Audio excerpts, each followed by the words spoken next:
Welcome to our webinar with the EU Commissioner for Trade, who will be updating us on the EU-US economic relations under Biden.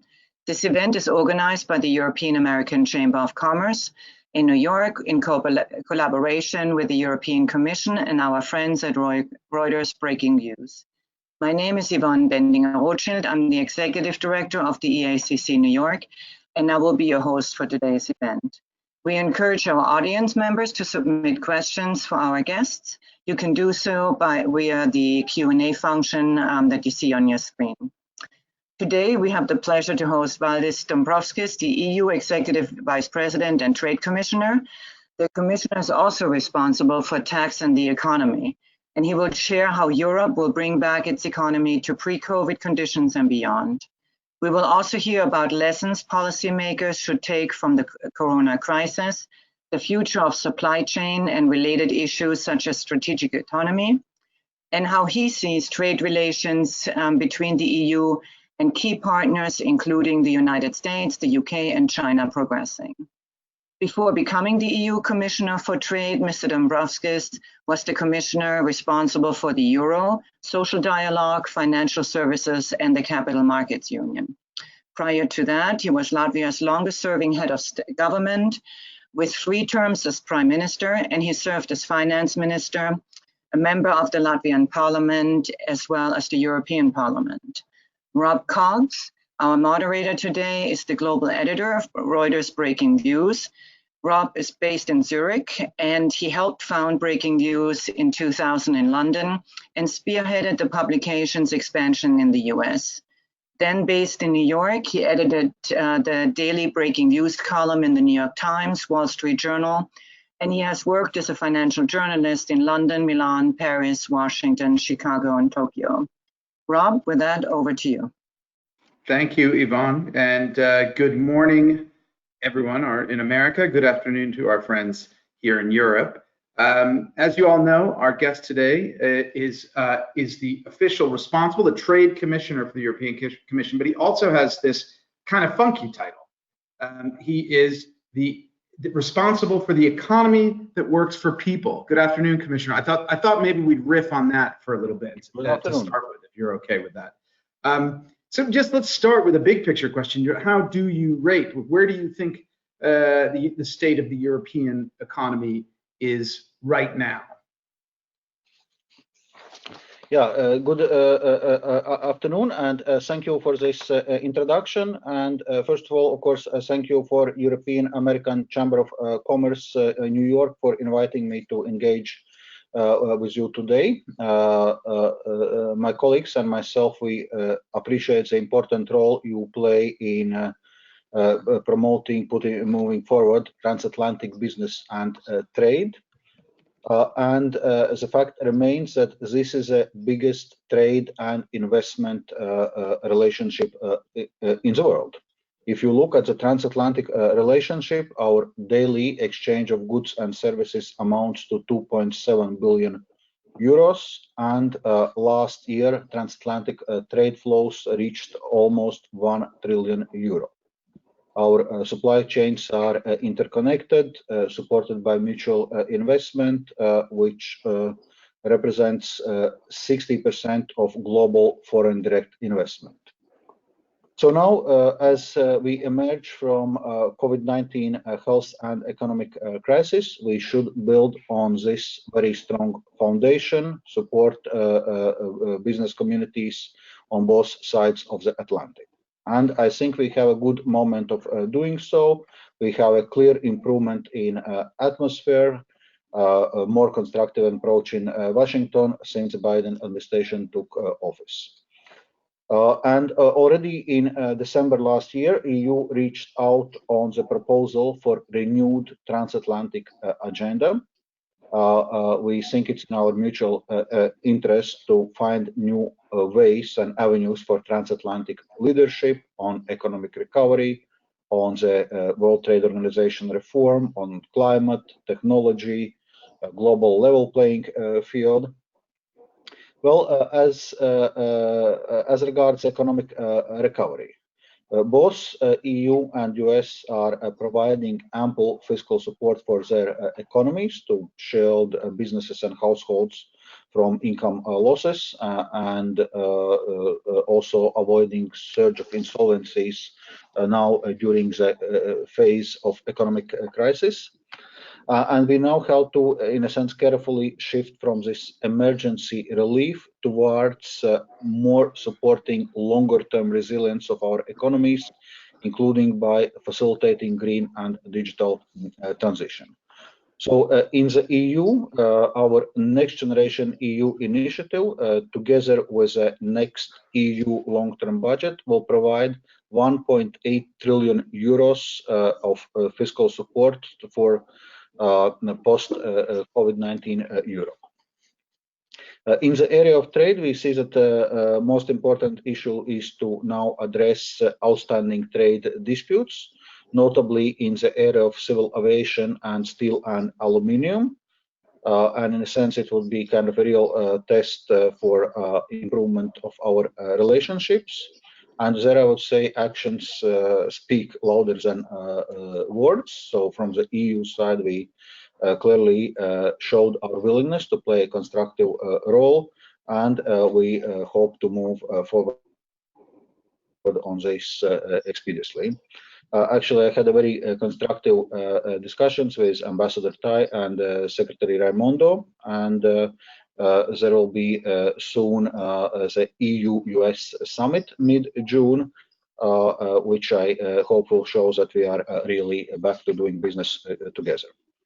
And of course, we need support of business community in this regard. Your voice carries real weight across Atlantic, and I know that we can count on you to help steer those negotiations in the right direction. So once again, thank you very much for this invitation, and I do look forward for your questions and comments.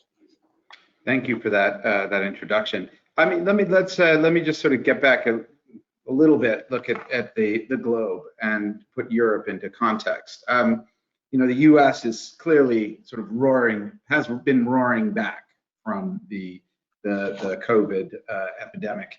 China was already there. I mean, China is the only major economy in the world to have grown even last year. Italy, I think I noticed today, came out with some revised numbers for Q1. It's hardly roaring. It certainly wasn't roaring then. I mean, are you concerned that Europe is lagging to some degree, sort of the US or even the UK, as a result, perhaps, of the vaccination rollouts? I mean, what is your sense? Are we going to have a two-speed economy again, where interest rates and the growth are sort of imbalanced between the US and Europe? Is that a concern? Okay, so first, as regards economic recovery, I already provided some figures on the fiscal stimulus we are providing at the EU level, and that's already concentrating on the recovery phase, not counting immediate crisis response measures. And there had been also substantial fiscal stimulus provided at EU member states level, estimated at some 7.5% of EU's GDP, and additional 19% of GDP liquidity measures. So there, I would say, indeed, one can say we have put forward unprecedented fiscal and monetary stimulus. And our estimates that last year, it helped us to cushion the negative economic impact of COVID-19 by some 4 percentage points. And indeed, the outcome of last year is nowhere near as bad as the initial projections at the beginning of pandemic. Talking about this year, we expect EU economy to grow by 4.2%. and another 4.4% growth next year. So all in all, for the EU as a whole, we expect that EU's economy will return to pre-crisis level already by the end of this year, and all EU member states will return to pre-crisis level by end of 2022, because it's true that the impact of the crisis has been uneven across the EU, and now the speed of recovery is also somewhat uneven. But all in all, by the end of next year, we expect all countries being back at pre-crisis levels. Well, as regards vaccination, vaccination campaign in the EU is now advancing quite rapidly. In a sense, we have put it on track, and we already see that member states are gradually easing restrictions as a result of this rollout of the vaccination. Where probably the difference with US and UK comes is that EU is exporting around half of its vaccine production. Whereas we have not seen exports on substantial scale, for example, from US and UK. But the point is that we need a global rollout on the vaccination to ensure that the entire world population is vaccinated, because we know that with a pandemic, no one is safe until everyone is safe. Otherwise, the virus will continue to mutate. There will be new variants coming back and forth. So we really need to ensure that we do vaccination not only in developed world, but across the world.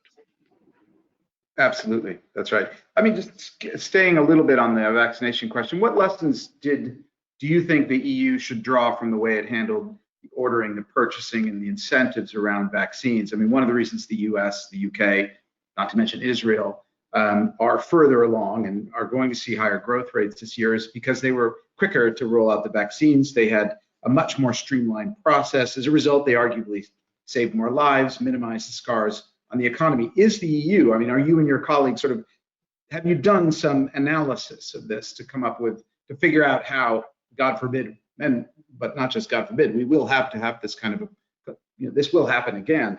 Is there some lesson that the EU has learned about the way it handled, in particular, the vaccines, that it could do a better job next time?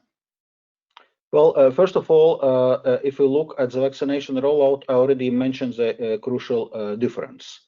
I don't have the latest figures at hand, but there has been around 200 million vaccine doses exports from the EU to other countries.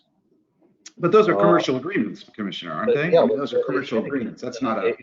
If other developing countries are blocking the exports, either legally or by some contractual arrangements, of course, it's hindering the global rollout of the vaccines. And so far, EU has really been the only developed economy which has contributed to this global rollout on the massive scale.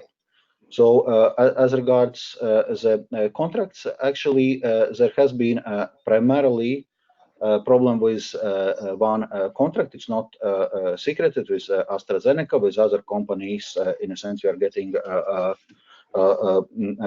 along, and in fact, to the extent it was that the BioNTech Pfizer stepped in the certain void left by AstraZeneca and accelerated some of the supplies to the EU so that we could accelerate our vaccination rollout also at this period when AstraZeneca is not really delivering what is meant to deliver. Well, this dispute is currently being sorted by legal means, so I cannot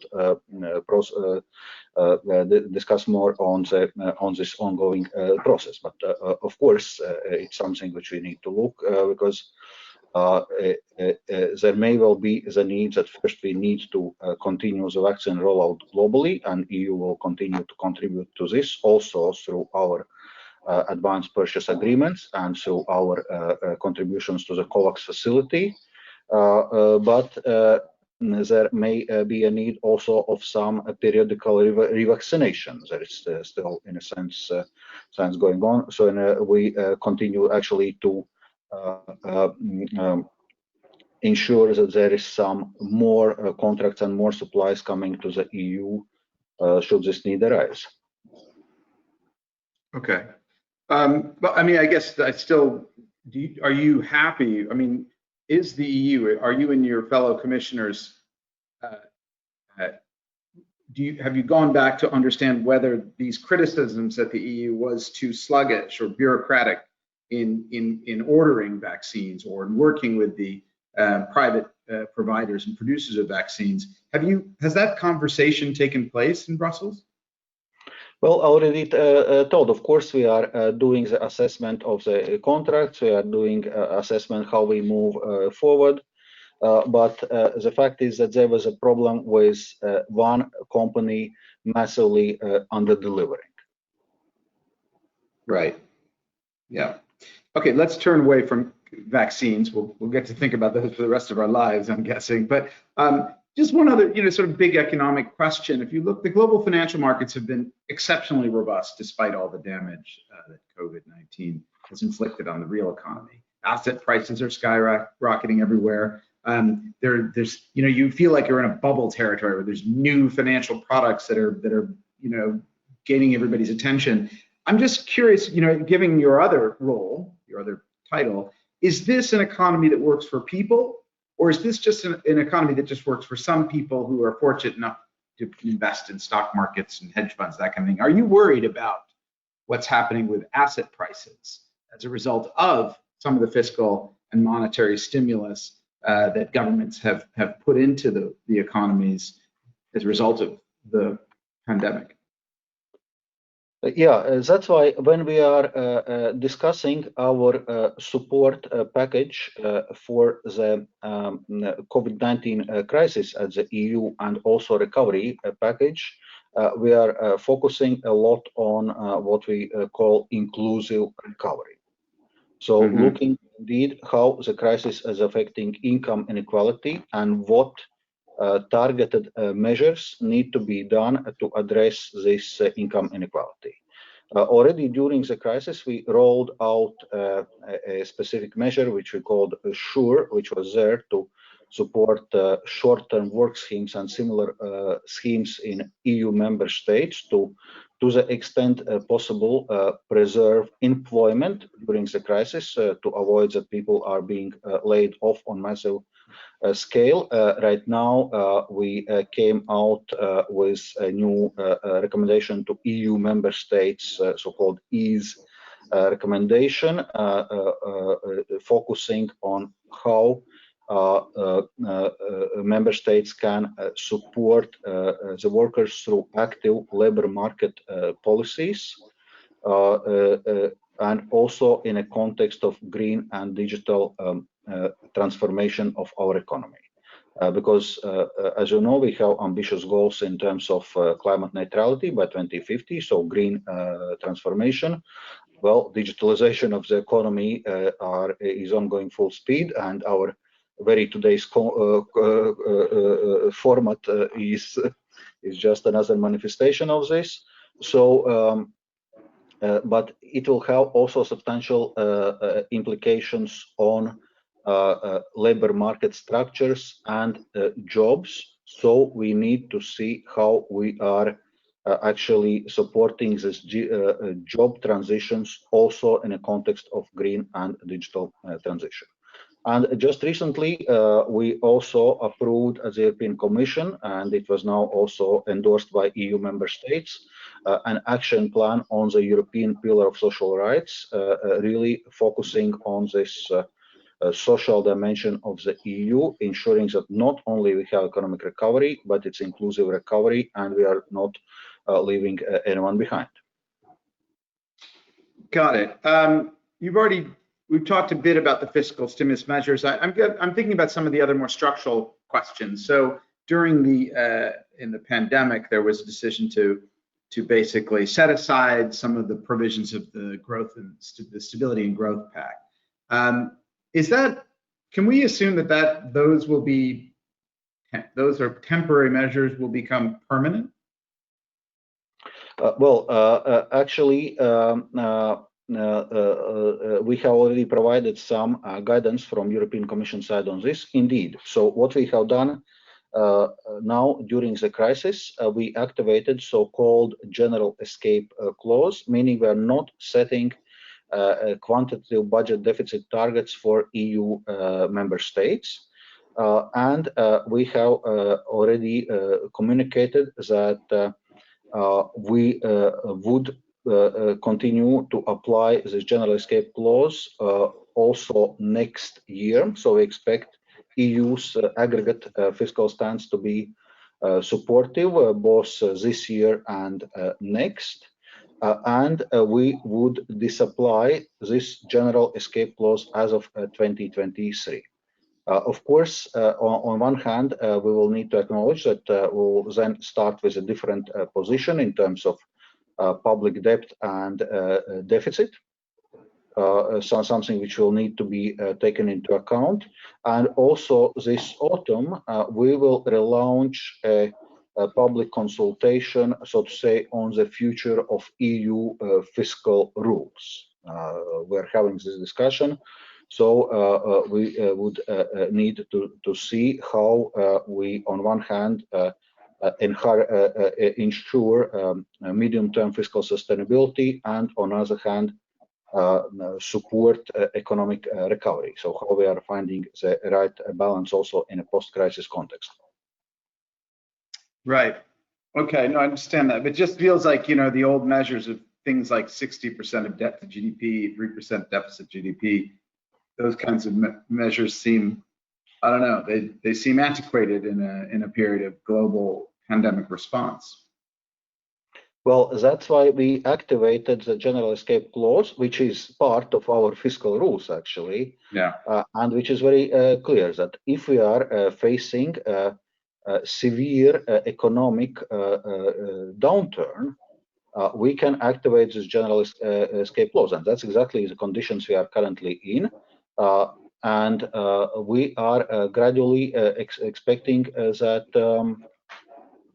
economy will be rebounding. We, as I said, expect actually that by the end of the year, EU as a whole already will reach pre-crisis level in terms of economic output, but we will keep the general escape clause activated for another year, for also 2022, to roll well into the recovery. And if we look at our, I was also mentioning Next Generation EU package, which is our economic recovery plan. This is for the first time financed by the common borrowing at the EU level. So those member states which are using the grants from this package are having a fiscal stimulus, but it's not adding to their national deficit and debt. So it also helps to provide fiscal stimulus while not creating additional problems with fiscal sustainability.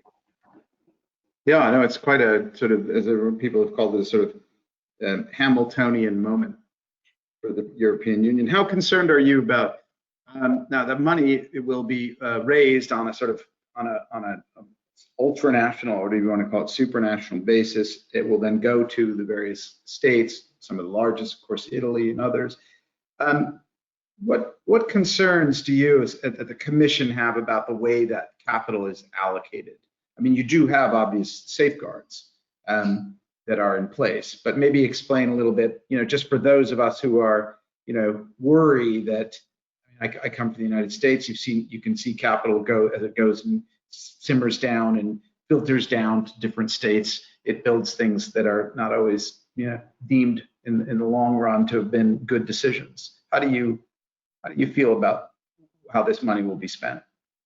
Yeah, on this, there are indeed, I would say, quite important safeguards at the EU level.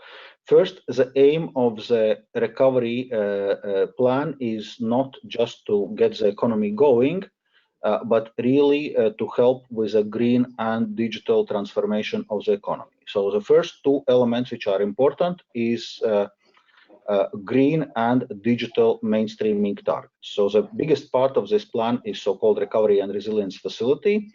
So 37% of this allocation needs to go to the plans which are linked with a move towards carbon neutrality, so linked with a green transition.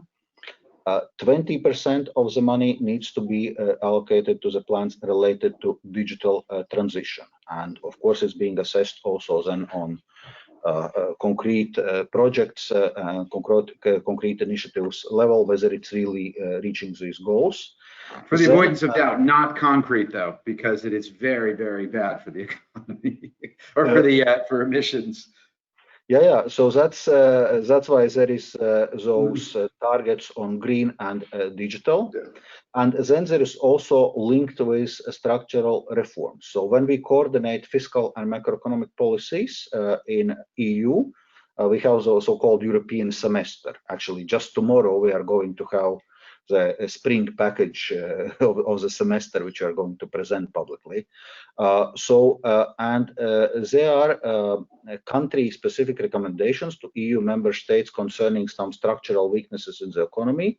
So we are assessing how member states are addressing those structural weaknesses, and they can also receive money for implementing certain structural reforms. So that's another important element. And then, of course, there are also quite strong safeguards in terms of audit and control, just to make sure that, generally speaking, money is well spent and it goes really where it's foreseen to go according to the member states' plans.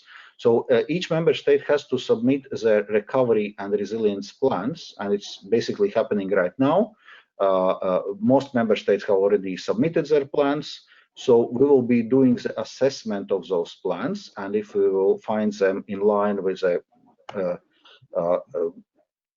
conditions of recovery and resilience facility, we will start disbursing, and also then member states will receive the money subject to implementation of investment projects and reforms. So really, I would say, in terms of ensuring that the money is spent according to foreseen priorities, we have enough safeguards in place to ensure that.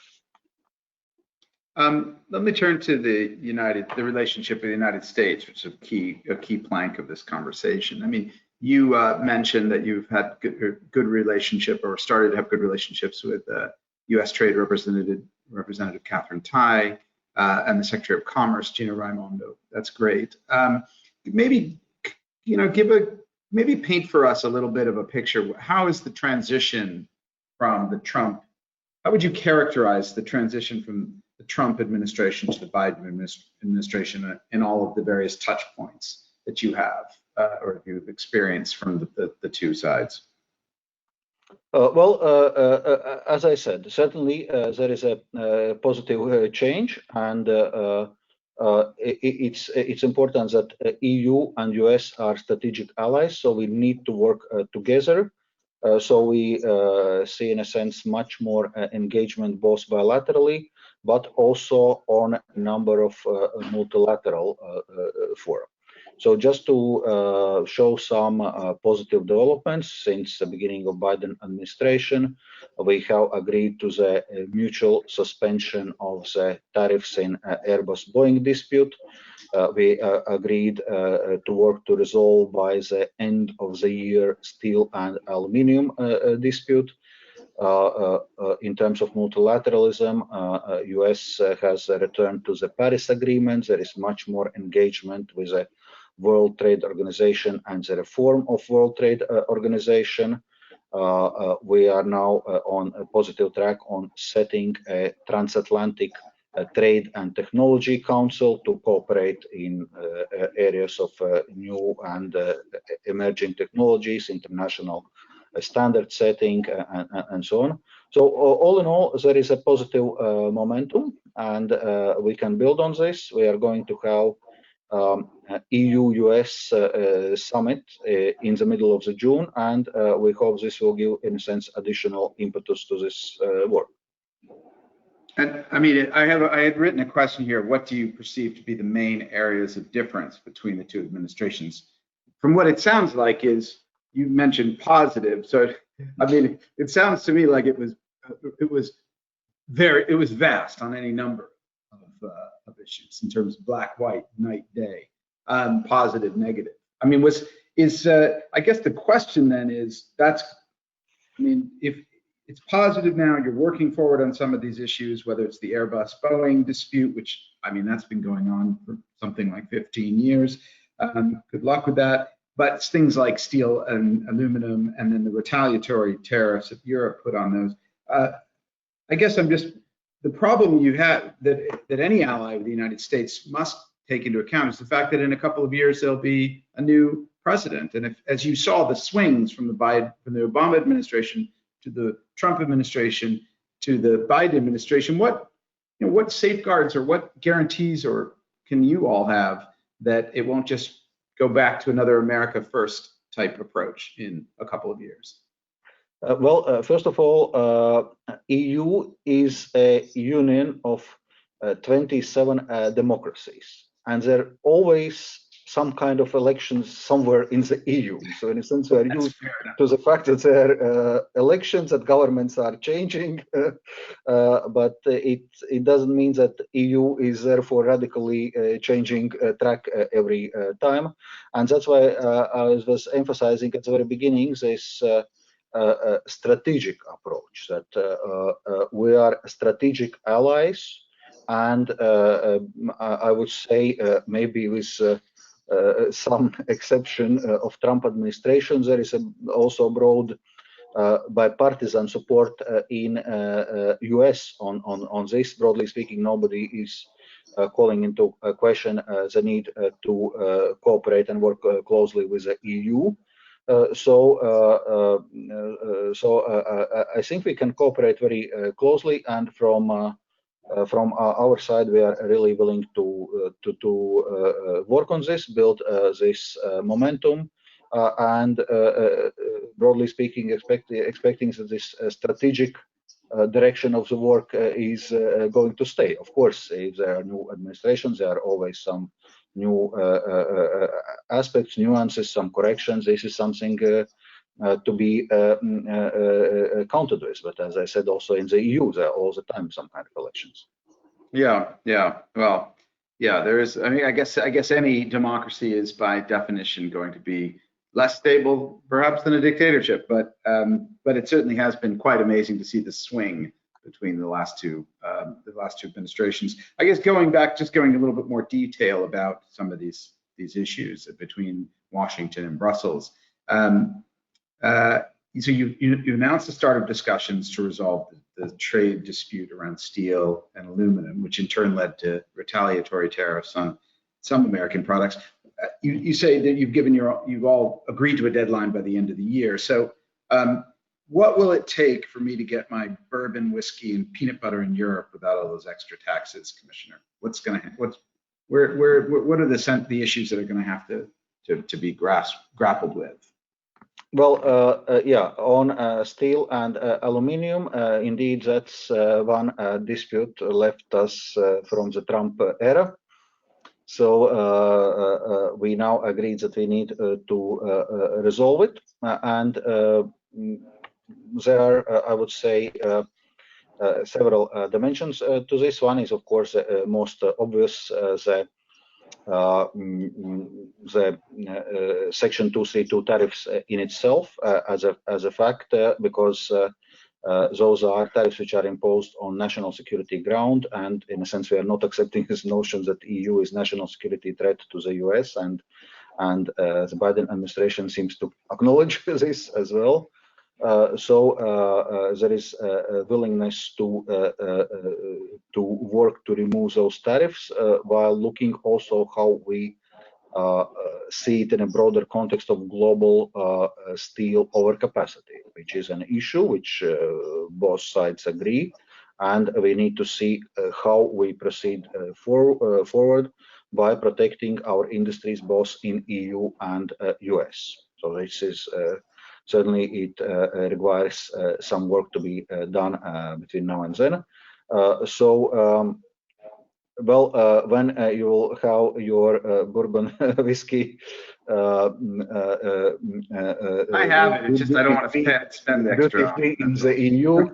Well, we actually came forward with a proposal on mutual suspension of the tariffs. Then you could have had it already now if it was agreed, like we agreed, for example, on aircraft dispute, which is also we came forward with this proposal on mutual suspension, and we agreed, and now we hopefully will resolve this dispute by what was it, 10th or 11th of July, when is the deadline. Similarly, I think that should be the end destination also for steel and aluminium tariffs. At some moment, we should be suspending on US side. We should be suspending our retaliatory tariffs, while not talking about a second stage of the rebalancing, and see how we can jointly address the problem of global overcapacity. And what do you? Let's turn to the civil aviation dispute. I mean, that's been going on for something like 16 years. What gives you confidence that now is the time that after 15, 16 years of this, there is an actual opportunity to do this? What gives you hope, confidence? First of all, as I said, we managed to agree to mutually suspend the tariffs which we had been imposing on each other in the context of this dispute. And there is agreement on where we need to land. That we need to agree on the principles of disciplines in the area of civil aviation or large civil aircraft manufacturing. Based on this, we can put the tariffs to the rest for good, and put this case also behind us. And there is willingness, and I definitely from EU side, and I clearly sense it also from the US side, to put this dispute behind us. Indeed, it has been 16 years. It's long enough time, and I think right now there is this momentum, and our teams of DG Trade in the EU and USTR in US are working very intensively to make sure that by the deadline of July we actually have this agreement on future disciplines, and that allows us to kind of put this dispute to the rest. Right. What interesting. Let's turn the other question. When I think about the Trump era and the sort of residual feeling, at least conventional wisdom in the U.S. and Washington, is that Joe Biden hasn't and won't do much to change the approach towards China, and there is this sort of view of a sort of economic Cold War between the U.S. and China. And I guess the question then is partly is, where does Europe stand if that is, if the two giant economies of the world are in dispute? How does Europe deal with that? Is there an opportunity with the new administration? Are you finding this opportunity, whether it's with Commerce Secretary Raimondo or Ambassador Tai, to kind of join up in the approach to addressing some of the what you call the market distortions of the People's Republic in the global economy? Mm-hmm. Well, absolutely, and we had already discussions on this, and we share a number of concerns which come from the socio-economic model of China. For example, industrial subsidies and transparency of industrial subsidies, role of state-owned enterprises in China and its potential distortive effects on global trade, forced technology transfers, intellectual property rights. So we share all those concerns, and we agree that we should be working together to address them. We should be working together, coordinate our work bilaterally, also trilaterally with Japan, and also in multilateral context, in a context of the WTO reform. Because if you look at the proposals which EU has put forward for the WTO reform, many of those proposals are actually linked with ensuring global level playing field and addressing a number of distortive practices of China. And there we see US as an important ally, and I would say there is a mutual willingness to coordinate this work and work very closely together. And so the European Parliament recently warned China that it won't ratify that business agreement that had been put forward a couple months back, so long as sanctions against some EU legislators remain in place. What is the position of the Commission on this?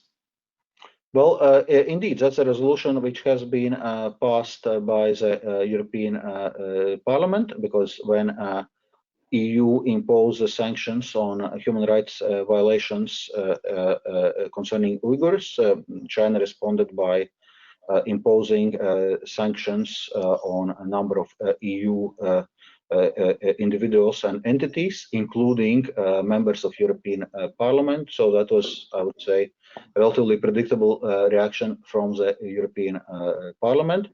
Already before that, from the European Commission side, we had been very clear that on one hand, there is economic rationale for this argument to address the imbalance in our economic relations, and there are substantial elements in this agreement in terms of market access, in terms of level playing field, also in terms of sustainable development to address this imbalance. But we cannot look at the process of ratification of this agreement outside the broader context of EU-China relations. And I think this resolution of European Parliament is a clear manifestation of that.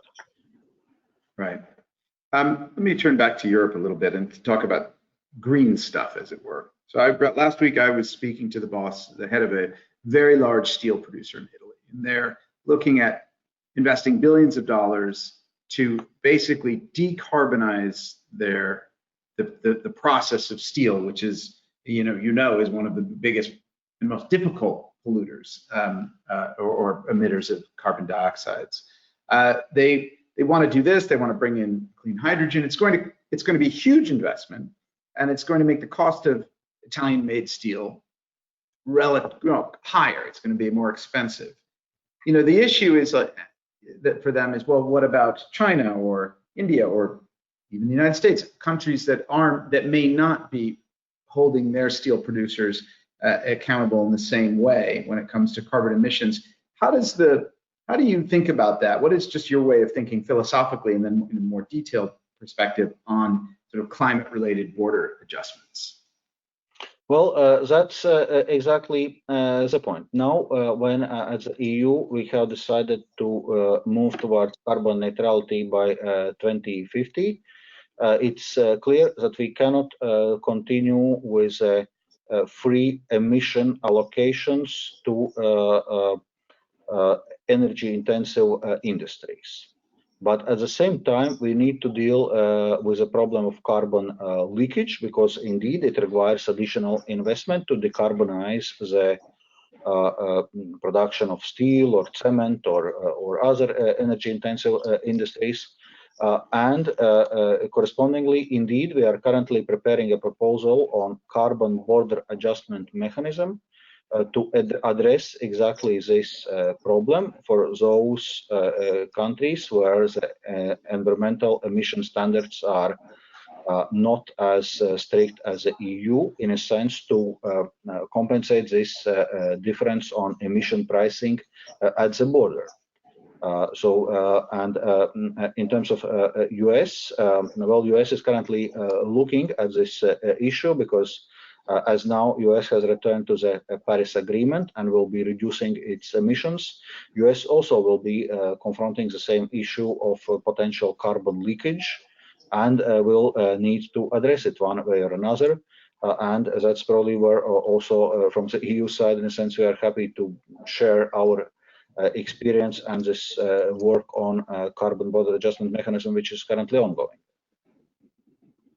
Interesting. So it's all to be seen. The interesting point about it, just to zero in a little bit on this Italian steel producer, which is it's always in the headlines in Italy. It's called Ilva, or was called Ilva, and I'm sure you know about it. But it's those decisions about decarbonizing and getting rid of a blast furnace, putting in an electric arc furnace, putting in hydrogen, all this kind of stuff. Those investments are there a today problem. They're decisions that have to be made right now, and a lot of the money that is coming from the recovery fund or the next generation fund will be used for that purpose. It's just, what's the timeline? How quickly can you draft these border adjustment rules to make sure that the capital that's allocated isn't misallocated? As regards carbon border adjustment mechanism, we are planning the legislative proposal from European Commission side next month. Normally, if legislative process goes according to the plan, it should start applying as of 2023. In terms of challenges, carbon neutrality we are seeking by 2050. So in a sense, it's a long-term perspective. It's almost 30 years. But we also put more stringent emission reduction targets from 2030. So 55% emission reduction instead of 40% emission reduction. So there are also some medium-term intermediary targets. Right. Quickly, let me go and look at some questions that folks have put forward. It'll take me 1 second to just look. Okay.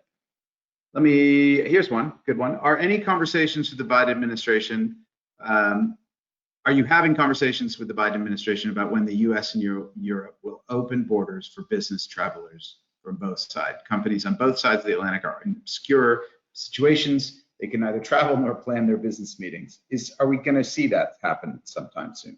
Well, I'm sure that the relevant colleagues and services are definitely having those conversations. You know, in European Commission, we are each responsible for certain policy areas. I'm responsible for economy, for trade, but not for transport and not for public health. But I'm sure that the colleagues who are dealing with these issues are in contact. I mean, it's certainly important to trade that there is the free movement of people. So I suppose in that sense, it must be part of your sort of corner dossier. Yeah, but generally speaking, we expect that the situation is going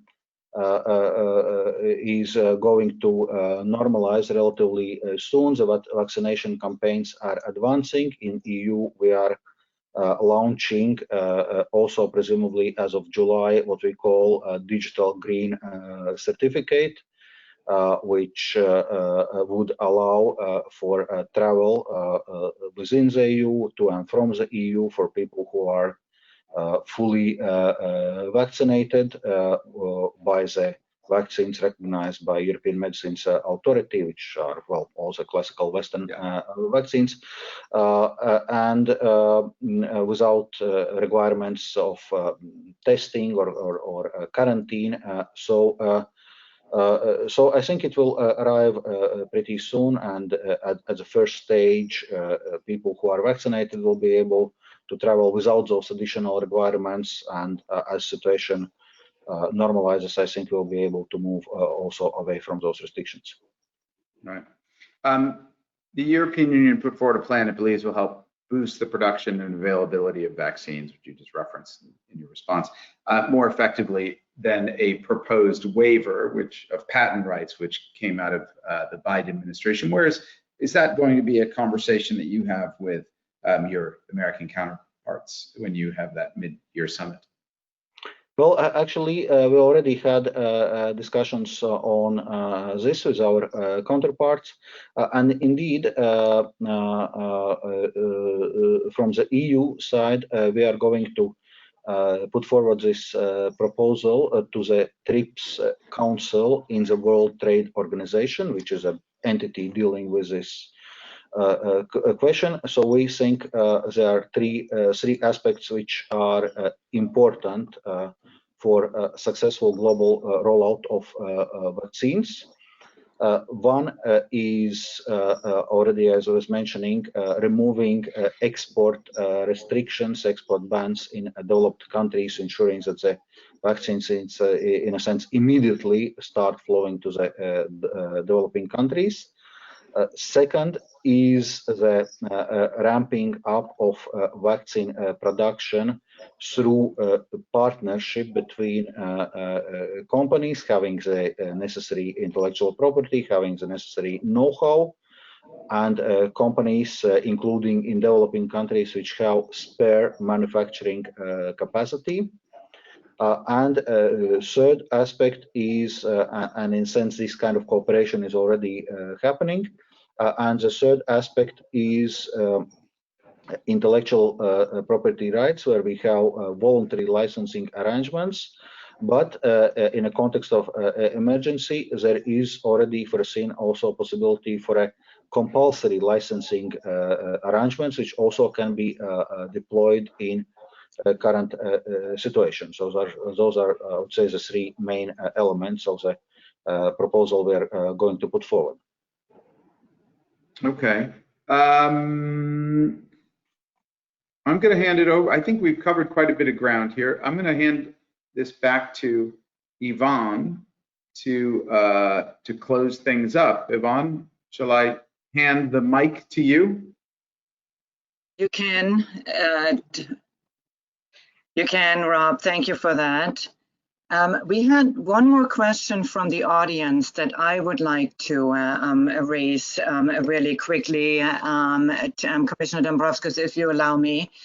The EU and the US and most nations are incredibly increasing debt to fund the recovery. When will the debt level be reduced to a manageable level, or are we getting ourselves in over our heads on this? I know this is a question that comes up all the time on our end. Well, indeed, and something we are also very much discussing in the EU, and in a sense, guidance we are providing for the EU member states. That right now, indeed, it's important to ensure supportive fiscal position, including this year, next year. But already we are introducing some element of the differentiation for high debt countries, where we, in a sense, urge for somewhat more prudence while providing stimulus for investment using the grants from our recovery and resilience facility, but in a sense also to have control on current expenditure to ensure that once economic situation allows, they can put public finances on so to say sustainable track, and differentiation with low countries where probably there is somewhat more room for maneuver. And when we are discussing now future of the EU fiscal rules, actually how to address high debt levels, how to also ensure counter-cyclicality not only in bad economic times but also in good economic times are very much the topics which we are going to discuss. So yeah. I would say it's very much an issue also in the EU. Yeah, and you set me right up for the next question, and I know we discussed it when you were here live, and we hosted you for dinner with some of our members. Capital Markets Union, how is that developing in your view? Is this going to be expedited by the commonly issued bonds, or how do you see that developing? Well, as regards Capital Markets Union, indeed, we continue to work on this, and we continue to see it as a priority, because